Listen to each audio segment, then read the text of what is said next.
The Health Fix podcast teaches you how to take charge of your health naturally by giving you the information you need to elevate your health.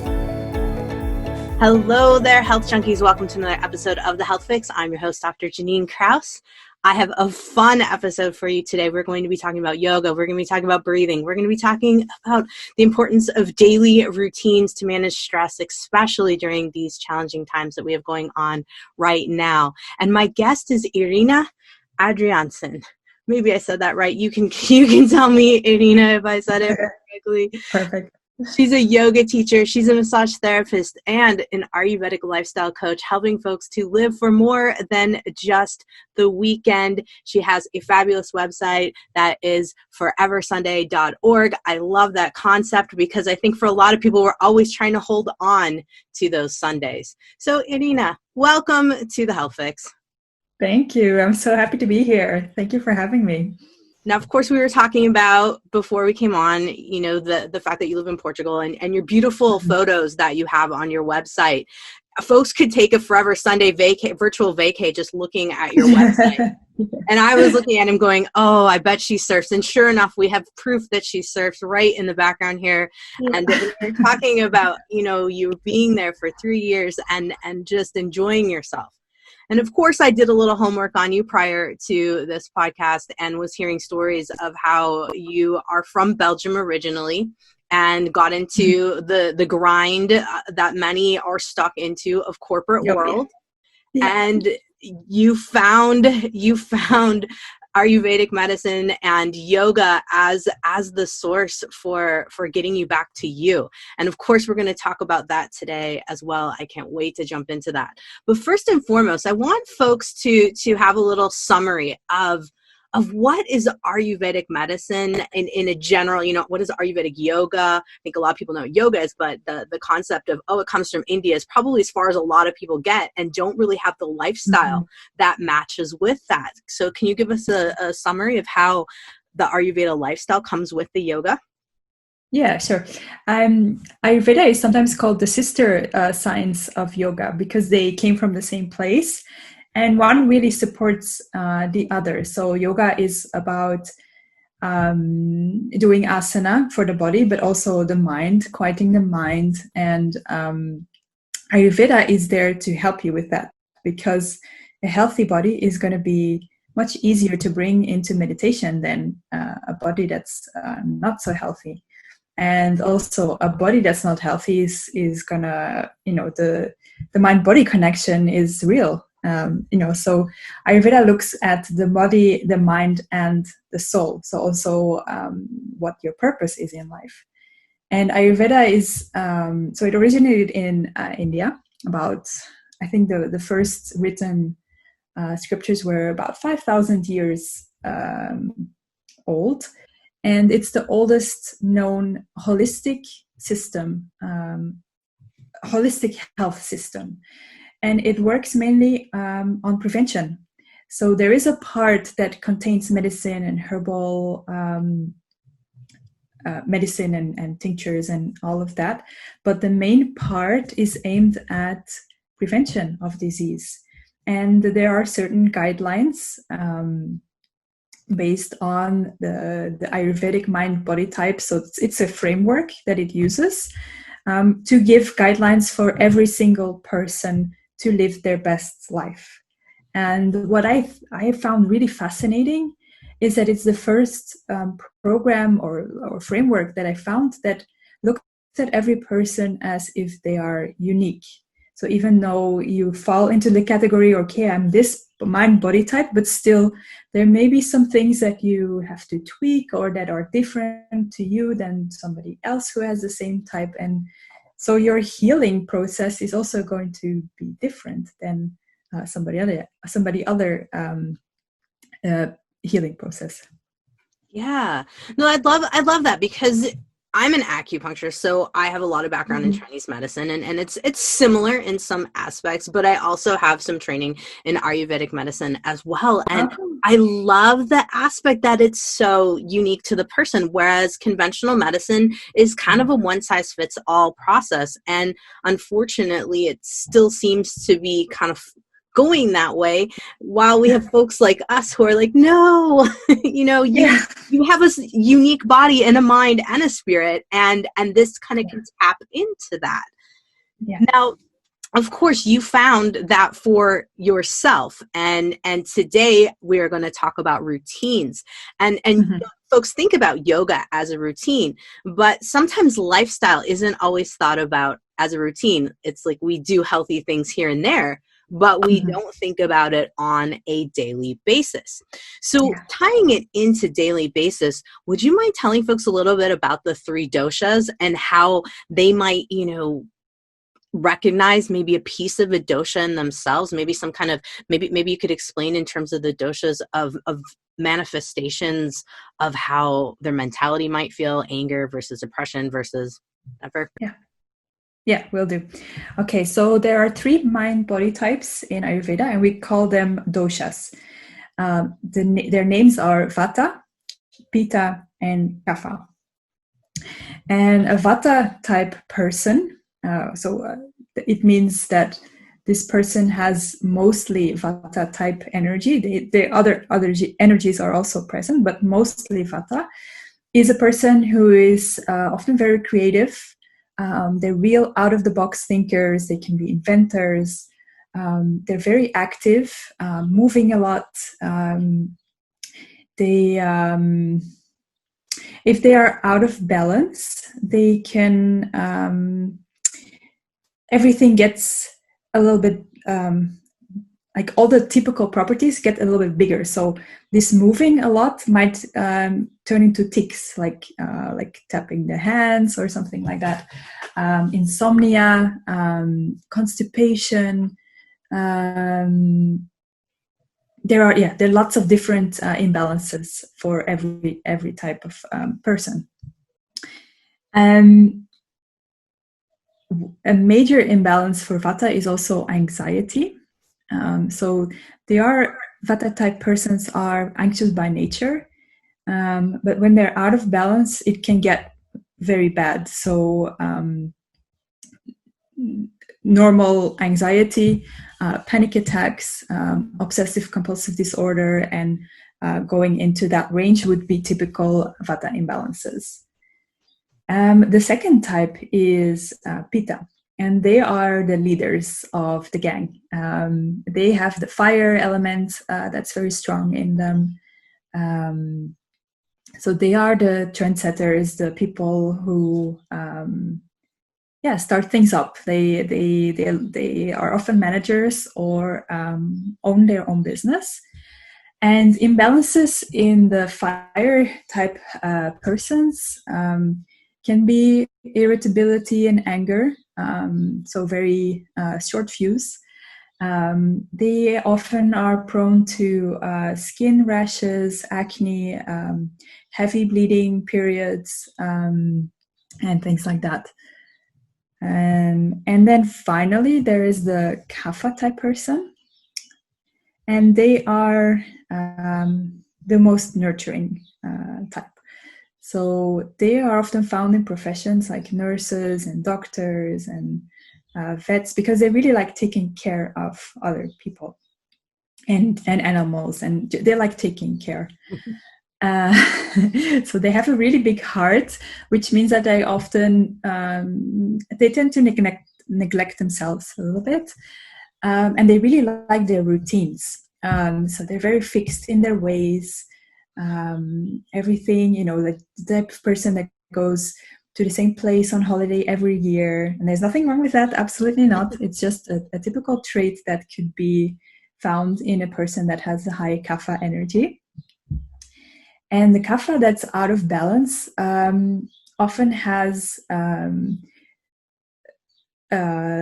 signs of depression, lethargy, no energy, and otherwise also a lot of mucus. So the snot or sinuses blocked or asthma is also a typical Kapha imbalance. Now, when I was talking about Vata and I mentioned anxiety, if we look at the times that we're living in now, it's a really high elevated vata energy that we have, because there is a lot of anxiety around getting ill and losing our job and all of that. So we have to deal with this kind of anxiety, and vata energy is already like very chaotic and going from here to there, and the way to balance that is through our daily routines. So when we have fixed points in our day, we go to bed at the same time, we get up at the same time, we eat at the same time, there's this regularity that is very comforting for the body. And that's what we need if we, when the situation is the way it is right now. So I hope I'm making sense here. Absolutely. Because I think for a lot of people, understanding the vata, the pitta, the kapha, but also like what might happen when it becomes out of balance, I think that's where we start to go, oh, if I'm starting to just bounce all over the place and I'm becoming more anxious, then I'm having more of the vata energy. But also the fact that you can kind of absorb it if you're not more, how you have these three tendencies or you have these balances, but if you can absorb it from the universe a little bit. And while folks might be thinking I'm sounding a little woo, I mean, think about just where we are all at right now. Like you said, with the quarantines and everything, there is a low level of, I don't want to get sick. What am I doing enough to not get sick? So this underlying low level stuff really is messing with us. Have you seen this in some of the clients that you're working with? Yeah, definitely. There is a much, and I even find it in myself, that my stress level is a little bit higher, even though I am well informed and I live in a very safe place. There have been no cases of COVID, but I sense from the world around me that other people are anxious, and that's gonna come into my bubble, and that's gonna influence me. And if you are in a bubble that where a lot of anxiety exists, so maybe in your family or around your workplace, then you're definitely going to be influenced by that. And if vata is out of balance, it's the first element that can get out of balance. So if vata is out of balance, it can also push the other doshas out of balance. So it's super important that we keep this vata balance. So it's something that I work on with all my clients, to bring regularity, to bring relaxation, to sleep enough. There are three things, like three pillars to maintain your health. So sleeping, having your, stress management routines. And we talked a little bit about some breath work that we'll get to here in a little bit. Yeah. And then foods, of course, since I discovered you like to talk about foods for Ayurvedic medicine. I like food just in general. So I definitely talk a little bit about food and how that kind of relates. Yeah. Well, but before we get there, let's talk a little bit about the routines again, in terms of what would you say would be one thing folks could be doing right now to help themselves if they start to feel anxious? Would it be breathing, or would it be certain, is there one thing that you can help folks with right now if they're going, oh, I do get that. I start to feel anxious and I don't know why. Yeah.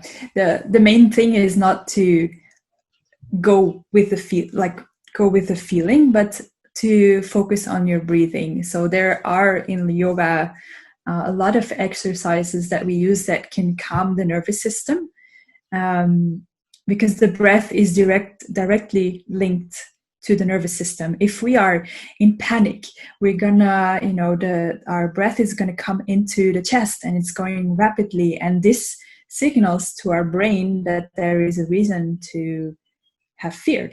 There might be a bear or something.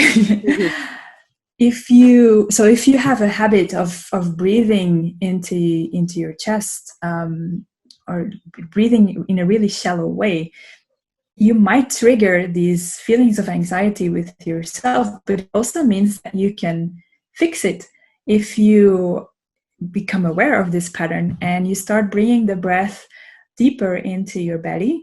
You start slowing down the breath and making your exhales longer than your inhalations is my top tip, I would say. If you have 1 minute,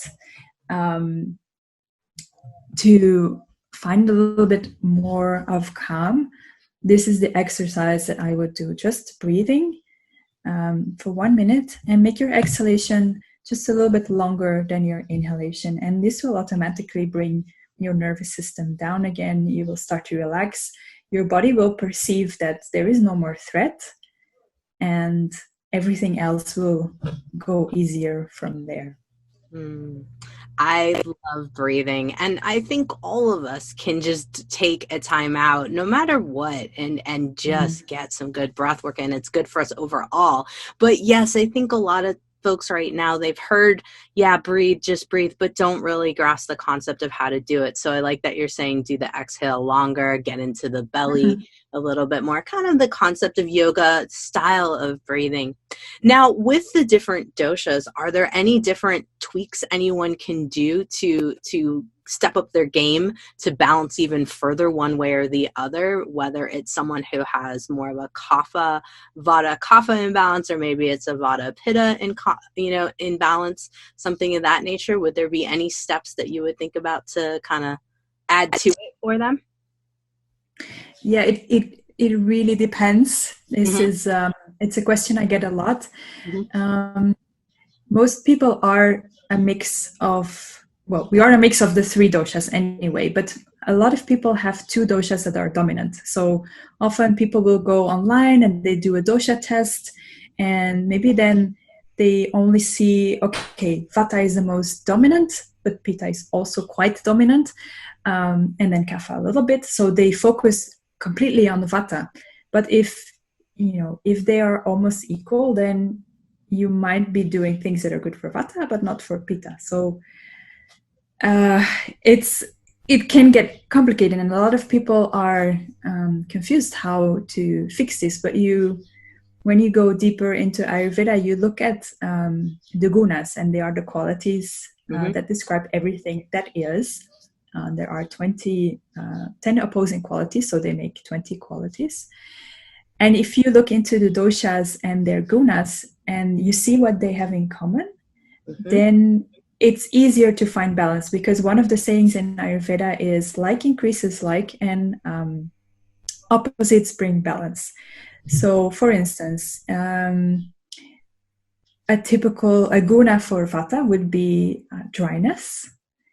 You can see that in dry skin or constipation. So it's one of the characteristics that belongs with vata, and you want to start balancing that with oiliness, so a little bit more kapha. So if you find that you are very anxious or that you have dry skin, you want to bring a little bit of those kapha qualities in. So either oil on your skin, or bringing a bit more oil in your food. It's not by coincidence that we say that some foods are comfort foods and some foods can trigger anxiety. And it's maybe crazy to think about that a salad can trigger anxiety, but a salad is dry and cold, and vata people generally love salads and raw foods, but it may actually make anxiety and other vata complaints worse. So a vata type person would have to bring that oiliness, that warmth, to bring a balance for their body and their mind. So it's super interesting when we start looking into all the different qualities, and especially if you have a dual dosha, is what we call it. What do these doshas have in common? Where are your imbalances? And then how can you start balancing that and bring those qualities in your life, either through food, in your exercise, in your work, in everything. So that's where the holistic approach comes from. Absolutely. That's where the magic happens. I know I put you on the spot there because I'll be honest, for most of us, even myself as a practitioner of Chinese medicine and dabbling in Ayurveda here and there, it is hard to kind of come up with the balance for folks. And that's why it really is important for folks who are listening to this to understand that, you can go it alone and try to figure it out, but it is great to have a mentor who really can help you put the pieces together so they can give you a routine.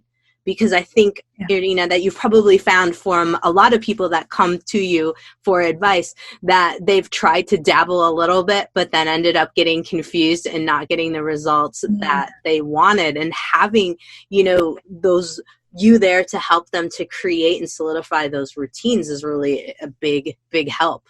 Yeah. And everybody can use an outsider. I can't handle my own case because I don't see it. I see some of my own imbalances, but when I try to find a solution, there are things that I'm missing because I'm too close. When I work with clients, I let them complete a journal with a lot of aspects in their life, and it's quite a bit of work to complete something like that. But as an outsider, I get really good insight into this person's life.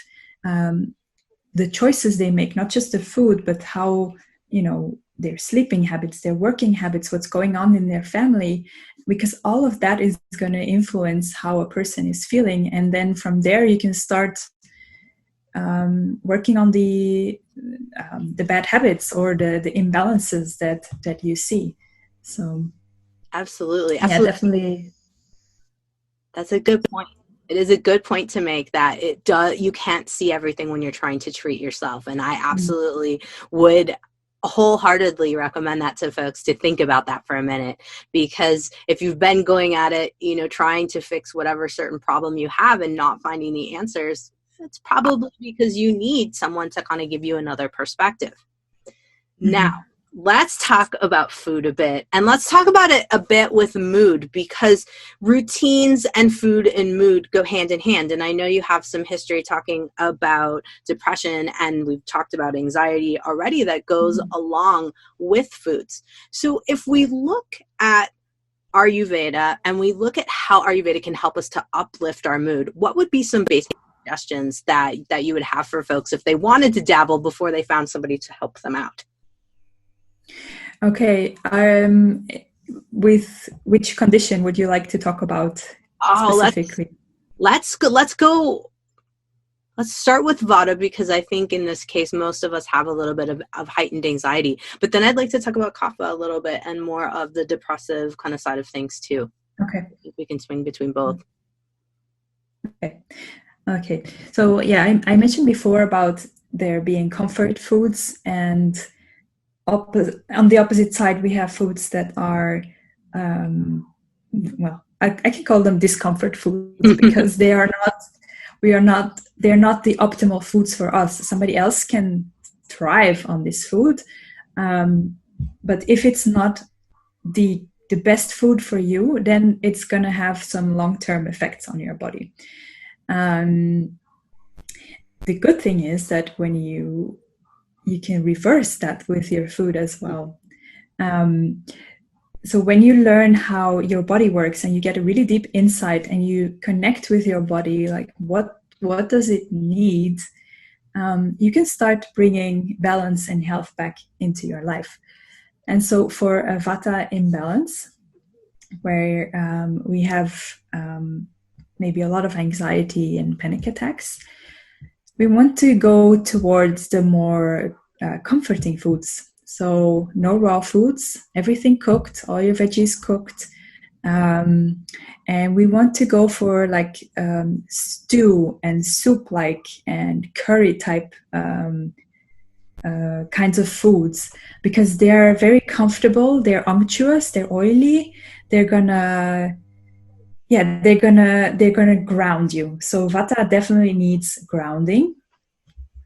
And foods that are good for that are the root vegetables. So sweet potatoes, carrots, pumpkins, like all the vegetables that we get in autumn are very grounding, and they are going to bring down your anxiety. It's all on a very subtle level, of course. But it's the effect, it's the small things that you do over a long period of time that are going to make the biggest difference. So Ayurveda is never about, right, I'm going to go on this diet now, I'm going to change everything, because that just doesn't work. Our bodies are not built to accept drastic changes like that. Which is why, if you're going on a weight loss diet and you're restricting your calories drastically, your body's just going to think, oh, okay, this is like a starvation period. After it's over, I'm just going to put the pounds back because it's safer. You never know when the next time is going to come that we're going to have to go through this starvation period. So whenever you want to change something in Ayurveda, we say take it very slow and make the changes as small as you can to start noticing a difference. But so that they're also really easy to maintain and build into your life. Yes. I like the idea of small, subtle changes because so many people, yes, the drastic diets, the fad diets, the starvation diets, that, oh my gosh, yes, your body's going to be like, okay, we just starved for like 2 weeks. Now it's on. We're going to eat meat. And then, it never works. And that's also why we go back to our set points of whatever our weight was before. So I love that the Ayurvedic principles kind of put in that whole concept. And I was also thinking while you were mentioning sweet potato, carrot, and pumpkin, I actually had some genetic testing done just to see like what foods would be best for me. And I am more of a Vata personality and Vata Kapha, more of my two doshas. And would you believe it that all of those foods were right on the top list of like best foods to eat? So my point being is 5,000-year-old medicine here is basically telling you about your genetics. And what can I say about that? There's not much you can, it's been around for a long time. So let's talk a little bit about the kapha side of things, a little bit more about depression, a little bit more on that side, because I think a lot of people swing between anxiety and depression when they're stressed out. So what would you suggest in terms of a kapha type of personality in general?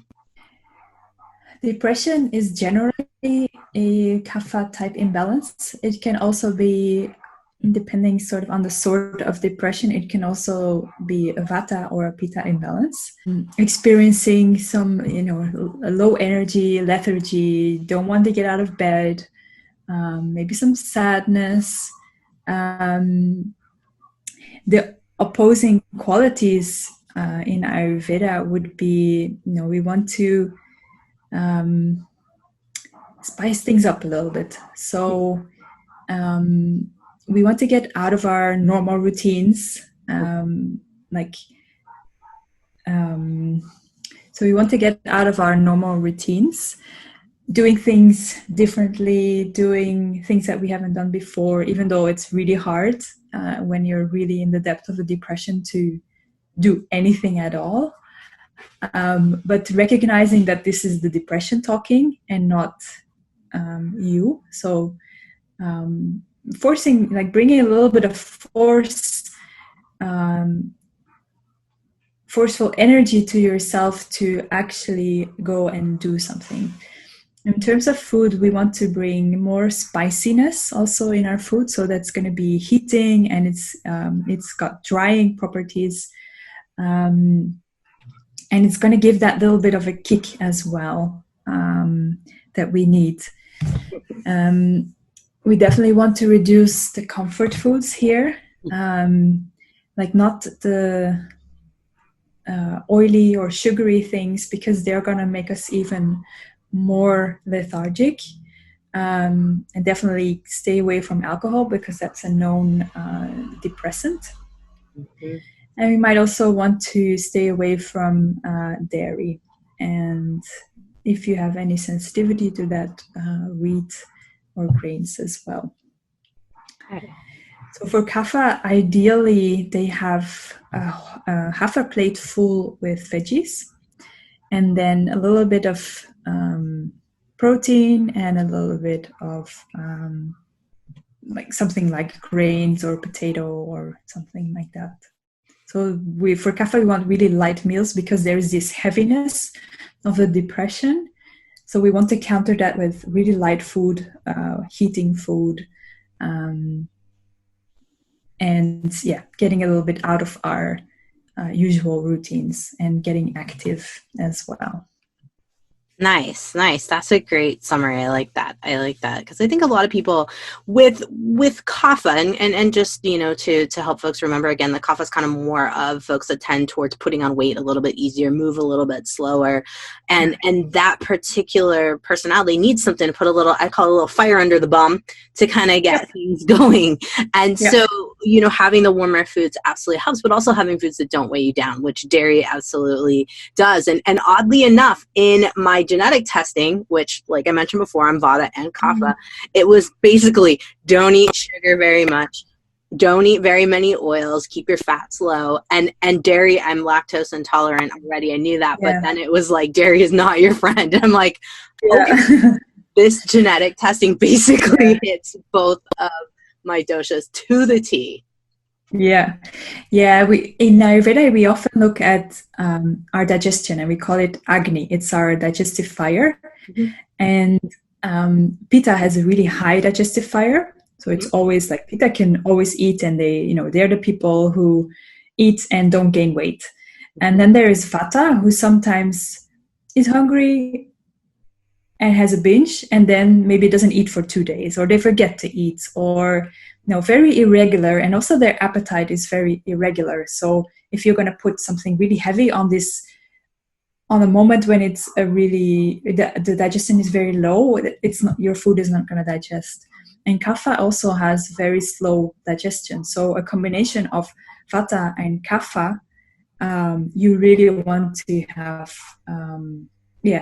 it's not going to be so easy to find balance, but definitely do the things that you can to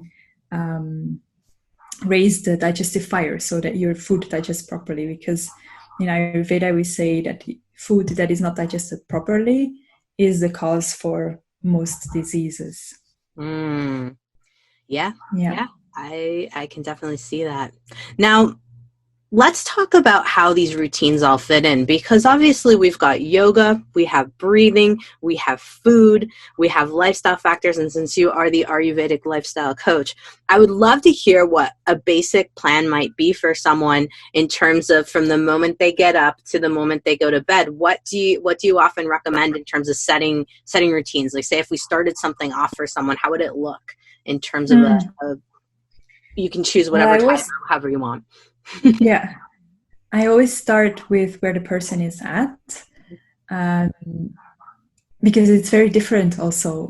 Some people exercise so much that I think, wow, that's amazing, but I'm not sure that's still healthy. And other people, like maybe more kapha type persons, need to be coast a little bit to add more exercise. So it really depends, like where we start, but in general, so getting up around the same time every day is ideal, because then your body will automatically start waking up already. You won't need an alarm. If you have enough sleep, and you always get up at the same time, then your body will automatically wake up. And that means that you will also wake up in the light phase of sleep, so you don't feel like you're coming out of a big coma or something like that. And then we want to eliminate and clean our tongue with the tongue cleanser. So we also see, in Ayurveda, we look at our elimination, and like we can deduct a few things from that, like what I ate yesterday, was that good or not good? Am I digesting that well? And similarly, when you cleanse your tongue, you can see what comes off your tongue, to know if there are things that are going to bring you an imbalance. We want to drink a glass of lukewarm water. You can add some lemon in that. If you're a kapha type, you can also add some ginger. or Vata also to get the digestion going. Yeah, that's definitely a good one.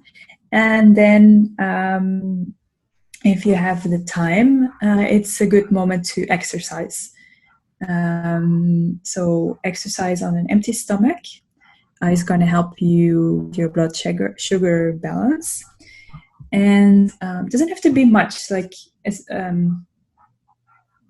depends where you're coming from. If you're not doing any exercise at all, 1 minute of exercise is improvement. So we are looking at the small improvements every day. So do a little bit of exercise, maybe some stretching, or maybe walking the dog. It's ideal. And then we want to take a little bit of time for ourselves and to set our intention for the day. Maybe do a meditation or just sit quietly in the garden.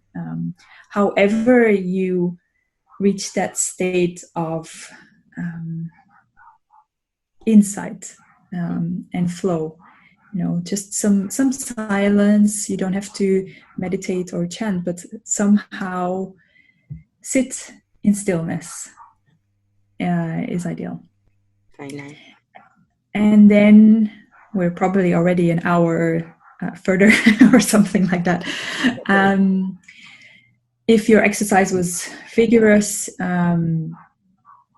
or in any case, if you can take a shower, and maybe before that have a dry brushing session. So especially for kapha, this is very, very good. If you are more Vata or Pitta type, you can use some oil on your body and then have your shower so that it washes off. Don't use soap. Just warm water will get rid of the excess. So your skin is nice and nourished. And then after you shower, you can have breakfast. So in Ayurveda, we say never have a shower or go swimming after a meal, because the energy that we need has to go to digesting your meal, especially if you have problems with your Agni. And if you're going to go swimming or you take a shower, then your body needs to stay warm, and that's where your body will send the energy to. So that's why, our grandmothers say, don't go swimming after food, after eating. And why? I mean, I feel fine, but yeah, of course, if you're young, it's never a problem. It's just bad habits repeated over time that are gonna cause trouble. So that's when we have our breakfast, and then we start our working day. Wow.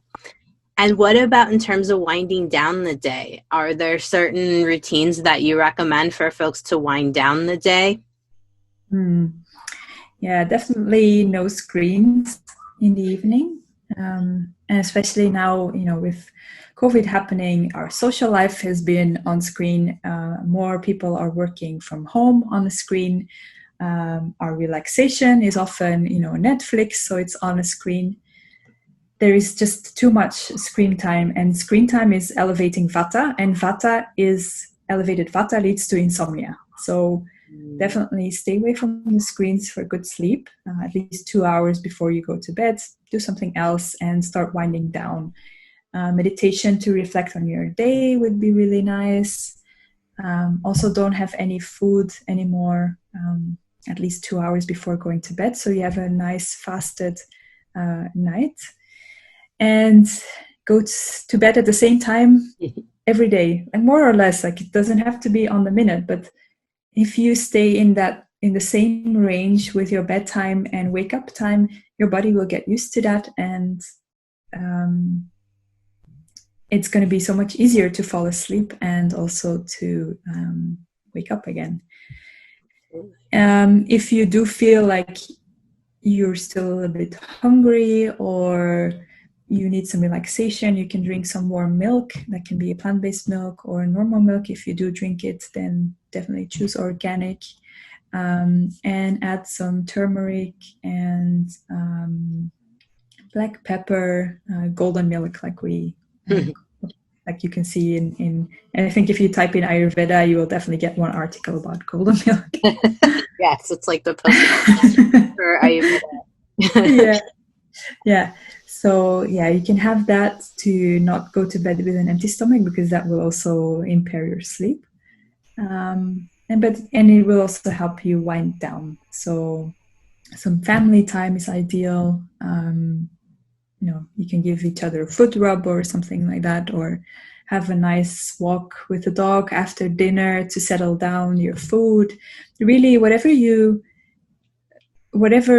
helps you wind down, whether it's coloring a mandala or playing a card game or a board game or something that's not going to excite you too much, read a book or something like that. So really winding down and reflecting on your day, and maybe making some preparations for the next day, but without all the stress that might be connected to thoughts about tomorrow.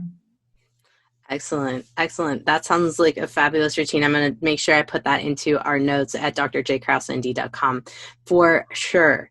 Now, we didn't talk much about yoga, and I think I have to talk about it for a few minutes here before we wrap up the podcast.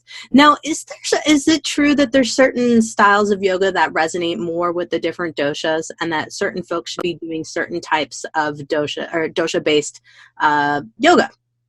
Definitely, yes. I started out, so I'm a Pitta Kapha type. I started out with Ashtanga, which is very rigid, very intense, and Pitta loves it, and it's very bad for Pitta because first of all, it's very intense, and Pitta needs to calm down a little bit.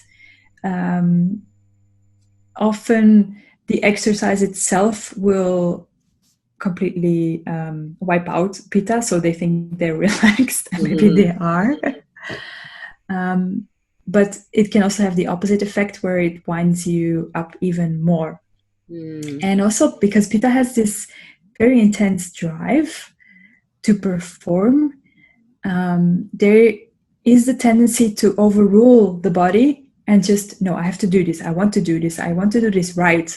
And you're not listening to your body. And that's how you get into injuries. And I definitely have that experience myself with this style of yoga, unfortunately. For a Kapha type person, it might work a little bit better. Although for a Kapha, I would recommend a little bit more intense yoga, or other style of exercise, but not always the same thing. So not too repetitive, because we want, to bring Kapha a little bit out of the comfort zone. And then Vata has a very hard time sitting still. So any kind of quiet restorative yoga is gonna make Vata more nervous, but they are the people that need it the most. So to find the style of yoga that is the best for you is trial and error, and trying different teachers and see how you feel. Definitely don't give up after one class or one teacher, because it just might not be a good fit. And personally, I teach Tridosha balancing class, which is balancing for the three types, because it's a very slow class. It's very relaxing. So for Pitta, for all the types, it's a very relaxing class.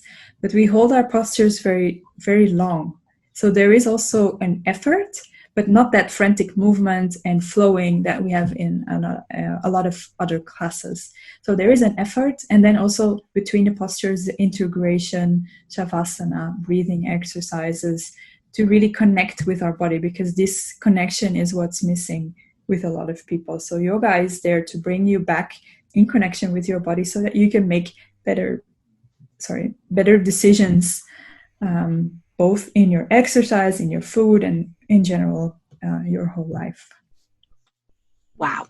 That is awesomely said right there, because it's true. I think a lot of people will think of yoga and they think of it like, this is my workout and I'm going to go bang out this workout and, boom, boom, boom, I'm going to get it done and I'm out. But there's so much more to it. And being able to hear you say we're connecting the body, the mind, the spirit, and we're balancing our body. It's not just about balance, like, hey, I can do tree pose balance. There's stuff beyond it. Now, in terms of your class that you teach, this is online, yes? Yeah. And tell us, is it at foreversunday.org? Folks can find you to find this class. And is it a class that is multiple times a week, or how does it work? Tell us a little bit about it. Yeah, at the moment I'm just teaching one class a week online. And I'm looking into starting to teach again locally a few classes. But I always do different things. So that's also very typical Pita, wanting to do, I do the Ayurvedic consultations. I'm organizing a retreat. I'm working on an online course about Ayurveda. I'm teaching yoga. I'm doing massages. So I'm always doing a lot of different things.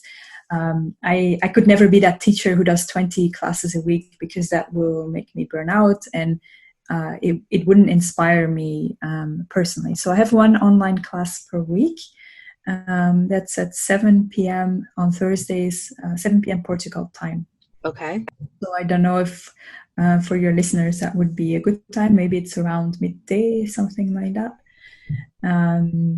But I'm also available for private classes if anybody should be interested in that. But yeah, definitely.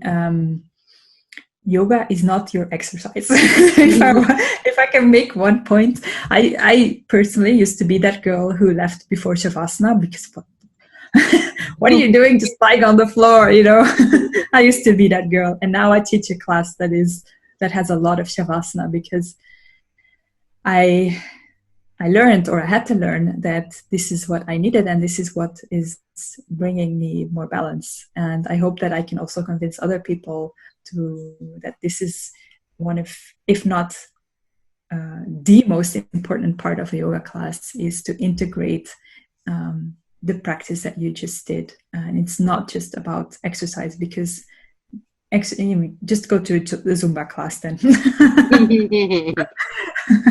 Or go running or something. Yoga is, I think that's why a lot of people keep coming back to yoga.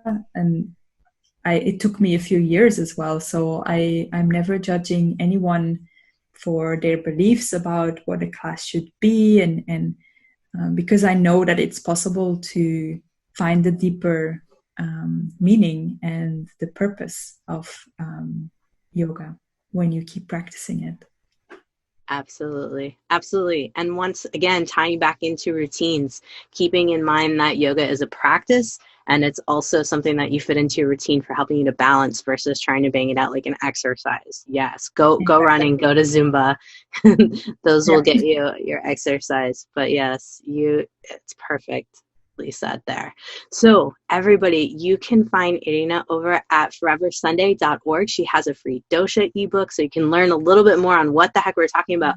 But also, I had heard that you have a quiz somewhere online where folks can see what they are in terms of figuring out what the heck did you guys just talk about today on the podcast. Yeah, that's actually a part of the dosha book. So if you go to my website and you sign up for the dosha workbook, it has the quiz, and then if you do the quiz, you see, which types are more dominant. And then it's really interesting if you let somebody else complete the quiz for you. Ooh. So somebody knows you really well, like your best friend or your life partner, and have them do the quiz as well, because they see other things. It's again that external perspective, right? So they see other things, or they think differently about you than you might think about yourself. So that might also give you a little bit more insight in your true type. And then there are some general recommendations for each type. What kind of exercise is nice for your type? What kinds of foods will be balancing? So that all of that you can find in the dosha workbook. Excellent. So folks, head over to foreversunday.org and you can check out the free dosha book so that you can figure out what's going on with you. But yeah, have someone else do it for you too. I Be awesome. Maybe have a couple people do it and see what comes up for you. And then try out, you even have the 7-day meal plan I saw, and there's some other things on there that like the blog, everything. It's great. It's a great virtual vacation. I highly recommend it because her pictures are amazing as well. So head over to foreversunday.org to check out all of Irina's good stuff out there. And definitely if you're looking for somebody to help you out along the way with your balancing of your life journey, Irina is there for you. So Irina, thank you so much for coming on the podcast today. Really, really appreciate it. You're very welcome. I really enjoyed our talk. Hey, Health Junkies, Dr. Janine Krause here. I hope you enjoyed my podcast. Guess what? I have a Facebook group. It's called Anti-Aging Health Tips with Dr. Janine Krause. So if you want a little bit more of the Health Fix podcast, head over to my Facebook group and let's chat. Now, I'm also offering a health transformation and restoration program. It's a one-on-one with me. And it's for folks who are sick and tired of going to doc after doc and health coach after health coach and not seeing the results that they want and deserve. In my program, I'm working with folks with transformation. So this isn't just a light program. This is a big deal. I'm going to change how you think about your health and your life kind of program. And I'm super excited to offer it to folks. And if you are at all interested, we should talk. I'm offering 45 minutes free with me chatting to see if and how I can help you. And you can get all the details over at my website, drjkrausend.com. All right. You've survived another episode of The Health Fix. I'm your host, Dr. Janine Krause. Have a great day, whatever you're doing. Subscribe, rate, and share info.